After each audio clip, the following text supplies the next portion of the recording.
Hi అండి, ఈరోజు మక్క గారెలు చేసుకుంటున్నాము. చాలా టేస్టీగా ఉంటుంది.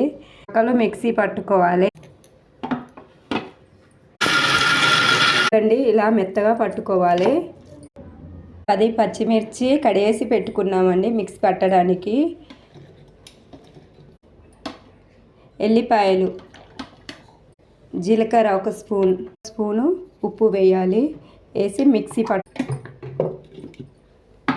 ఇందాక పచ్చిమిరపకాయలు పట్టాము కదా మిక్సీలో, అది ఇందులో వేసాము. కళ్యామాకు వేసుకోవాలండి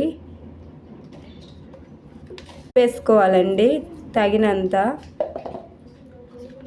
1 స్పూన్ కారం పొడి వేసుకోవాలి. బాగా కలుపుకోవాలి. ఇలా కలిపి పెట్టుకోవాలి. కడాయి పెట్టి అందులో ఆయిల్ పోసుకోవాలి.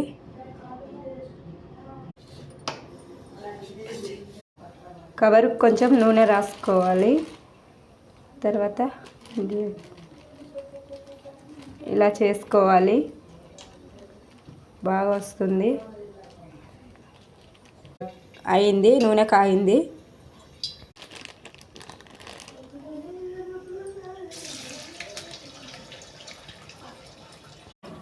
చూసారా, ఇలా పైకి వచ్చాయి. పైకి వచ్చినాక మర్రేసుకోవాలి. మర్రేసుకుంటూ 2 వైపులా బాగా కాల్చుకోవాలి, లేకుంటే మాడుతాయి. స్టవ్ చిన్నగా పెట్టి కాల్చుకోవాలి. చూడండి, ఇలా ఎర్రగా అయ్యాయి. బాగా కాల్చుకోవాలి, లేకుంటే లోపల పిండి పిండిగా ఉంటుంది. ఇలా కాలాయి అయినాయండి. సరే, మక్క గారెలు ఎంత బాగున్నాయో చూస్తేనే నోరూరిపోతుంది. ఈ వీడియో కనుక నచ్చినట్టయితే లైక్ చేయండి, షేర్ చేయండి, కామెంట్ పెట్టండి, బెల్ బటన్ని క్లిక్ చేయండి.